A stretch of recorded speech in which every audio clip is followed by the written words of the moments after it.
اعوذ باللہ من الشیطان الرجیم، بسم اللہ الرحمن الرحیم۔ ایمانیات کے موضوع پر یا اسلام کے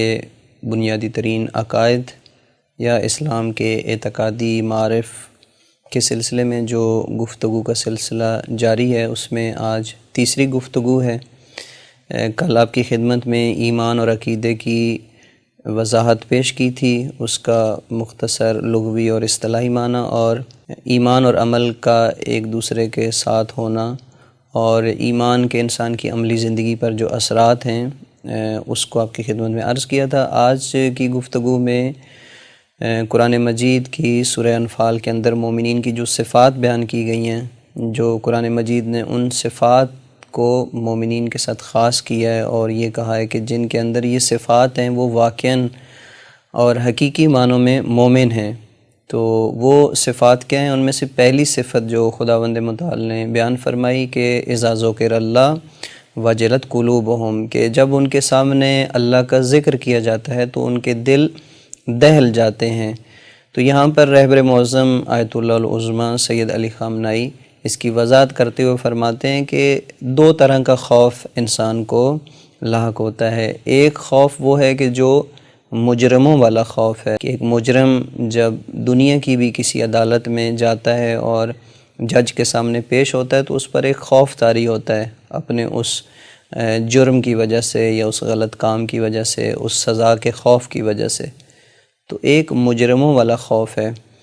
اور ایک دوسرا خوف ہے کہ جو کسی انسان کی عظمت کی وجہ سے، اس کی بزرگی کی وجہ سے انسان پر ایک ہیبت طاری ہو جاتی ہے۔ مثلا جب ہمارے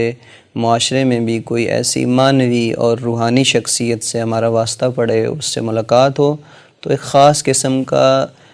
رعب اور ایک خاص قسم کی کیفیت ہمارے اوپر طاری ہو جاتی ہے۔ اسی طرح کہتے ہیں کہ خداوند متعال کی نسبت جو ہمارا خوف ہے وہ ایک خوف ایسا خوف ہے کہ جو اللہ کی عظمت کے ذریعے سے ہمارے دل میں پیدا ہوتا ہے، یعنی جس قدر انسان کے دل میں خداوند متعال کی عظمت و کبریائی راسخ ہو، اسی قدر وہ اپنے اندر ایک احساس حقارت، احساس ذلت محسوس کرتا ہے، اور اس کبریائی اور اس عظمت خدا کے سامنے اپنے آپ کو اس طرح سے وحشت زدہ محسوس کرتا ہے۔ اور جس طرح امیر المومنین کی زندگی میں ہم دیکھتے ہیں کہ راتوں کو اٹھ کر اللہ کی بارگاہ میں گریہ کرنا، اسی طرح امام سجاد علیہ السلام کی نالہ و فریاد، اور اسی طرح پاک پیغمبر کا اس طرح سے کثرت عبادت کرنا کہ وہ اپنے بستر کو رمضان المبارک میں کی آخری راتوں میں بالخصوص لپیٹ دیا کرتے تھے کہ اب خدا سے راز و نیاز کا دورانیہ بڑھانا ہے، وقت بڑھانا ہے۔ یہ حالت ایسی حالت ہے کہ جو خدا کی عظمت کے سامنے انسان کے اندر ایک خوف اور ایک وحشت پیدا کرتی ہے۔ تو یہ خوف بھی مومنین کے دلوں میں ہوتا ہے کہ جب اللہ کا ذکر مبارک آئے تو ان کے دل اس طرح سے لرزنے لگ جاتے ہیں۔ جب خداوند متعال کا نام مبارک انسان کی زبان پر آئے یا وہ کانوں سے سنے تو اس پر ایک خاص کیفیت طاری ہو جائے۔ یہ مومن کی علامات میں سے ہے، یعنی حقیقی مومن وہ ہے کہ اس پر ایک اثر ہو خداوند متعال کی یاد کا۔ یعنی اس لیے ہم کہتے ہیں کہ جب نماز کے لیے اذان کہی جاتی ہے، اللہ اکبر کی صدا آتی ہے، وہ حقیقی مومن ہے کہ جو اس صدا پر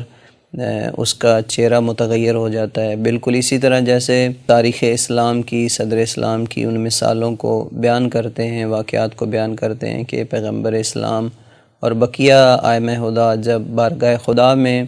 حاضر ہونے کے لیے جاتے تھے وضو کی حالت میں، اور اسی طرح اذان سنتے ہوئے اور چلتے ہوئے ان کے چہرے متغیر ہو جاتے تھے، اور ان سے پوچھا جاتا تھا کہ اس قدر آپ کی حالت کا بدل جانا، اس کا کیا سبب ہے؟ تو فرمایا کرتے تھے کہ کیا تمہیں نہیں معلوم کہ ہم ایک ایسی بارگاہ میں جا رہے ہیں، ایک ایسی ہستی کی بارگاہ میں جا رہے ہیں کہ جس کے سامنے حاضر ہونا ہے اور جس کے سامنے اس انداز میں محو گفتگو ہونا ہے۔ لہٰذا یہ ایمان کی صفات میں سے ایک خاص صفت ہے مومن کی کہ وہ اللہ کے ذکر سے اس کے دل پر لرزہ طاری ہو جاتا ہے۔ مومن کی دوسری صفت یا ایمان کی دوسری شرط، انسان کے سامنے جب تلاوت قرآن کی جائے یا وہ خود تلاوت قرآن کرے تو ان آیات کی تلاوت کے ساتھ اس کے ایمان میں اضافہ ہوتا ہے۔ یعنی ایمان کوئی ایسی رکی ہوئی اور جامد کسی چیز کا نام نہیں ہے، بلکہ یہ مسلسل اس کے اندر افزودگی ہوتی ہے، مسلسل اس کے اندر رشد ہوتا ہے۔ یعنی جب انسان ایمان کے ابتدا میں ہوتا ہے تو یہ آیات الہی کی تلاوت اور ان میں غور و فکر، اس کے ترجمہ اور تفسیر اور اس کی اندر گہرائی سے انسان اگر اس کے اندر دقت کرے تو یقیناً انسان کی ایمان میں اضافہ ہوتا ہے۔ اور گویا یہ ایک ذمہ داری بھی ہے کہ انسان کو چاہیے کہ وہ اپنے ایمان میں مسلسل اضافہ کرتا رہے، اور اس کے اضافے کے لیے ایک لازمی اور ضروری چیز آیات الہی کی تلاوت ہے۔ لہذا وہ صرف اس کو خالی تلاوت تک محدود نہ رکھے، بلکہ اس کے معنی اور مفہوم کے اندر بھی دقت کرے کہ خداوند متعال اس سے کیا خطاب کر رہا ہے اور ان تعلیمات کے ذریعے سے انسان کو کہاں پہنچانا چاہتا ہے۔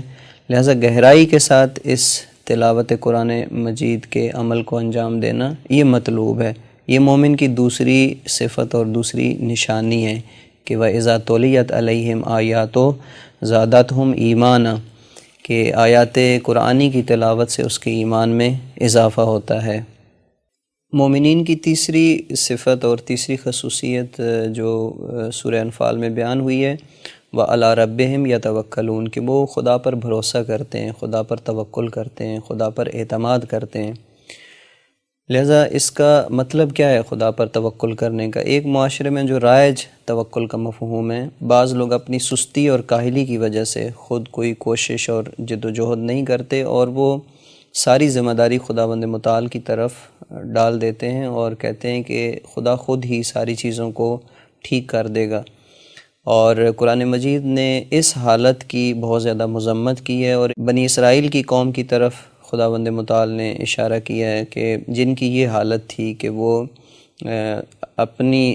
ذمہ داریوں کو بھی اپنے نبی پر اور اپنے خدا کی طرف ٹال دیتے تھے، اور جیسے قرآن مجید نے فرمایا کہ انہوں نے حضرت موسیٰ علیہ السلام سے جو کہا تھا کہ فَاذْهَبْ أَنْتَ وَرَبُّكَ فَقَاتِلَا إِنَّا هَاهُنَا قَاعِدُونَ، کہ یعنی اے موسیٰ آپ اور آپ کا خدا جائیں اور آپ جا کر جنگ کریں اور لڑیں، اور ہم یہیں پر بیٹھتے ہیں۔ گویا یہ وہ لوگ ہیں کہ جو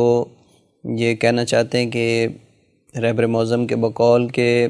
ہم تو یہیں پر ٹیک لگا کر بیٹھتے ہیں اور آپ کا رب دونوں جا کر جنگ کریں، جب فتح حاصل ہو جائے تو ہم آپ کے ساتھ شامل ہو جائیں گے۔ لہذا اس کیفیت کی اور اس حالت کی شدید مذمت کی گئی ہے۔ توکل یعنی کوئی نشہ آور چیز نہیں ہے، توکل یعنی اپنے حصے کی ذمہ داری کو ادا کرنا۔ جیسے مشہور ہم یہ واقعہ سنتے ہیں کہ پاک پیغمبر کے پاس ایک شخص آیا اور اپنی سواری کو باہر کھلا چھوڑ کر پیغمبر کی محفل میں جب آیا تو پاک پیغمبر صلی اللہ علیہ وآلہ وسلم نے اس سے سوال کیا کہ تمہاری سواری کا کیا ہوا؟ تو کہا کہ میں نے اس کو خدا پر توکل کرتے ہوئے باہر چھوڑ دیا۔ تو پاک پیغمبر نے فرمایا کہ جاؤ، اپنی جو تمہاری ذمہ داری بنتی ہے جاؤ اور اس اونٹ کے پاؤں کو باندھو رسی کے ساتھ، اور پھر خدا پر بھروسہ اور توکل کرتے ہوئے میرے پاس آؤ۔ تو گویا پاک پیغمبر نے بھی اسی طرح لوگوں کی تربیت کی ہے کہ توکل کا معنی اور مفہوم یہ نہیں ہے کہ ہم سارے کاموں کو خداوند متعال کی طرف پلٹائیں اس طرح سے کہ ہم اپنے حصے کی ذمہ داری کو ادا نہ کریں، خود حرکت نہ کریں، خود جامد رہیں، خود سستی اور کاہلی کا شکار ہو جائیں، اور ہم کسی ایسے خدائی معجزے کا انتظار کریں۔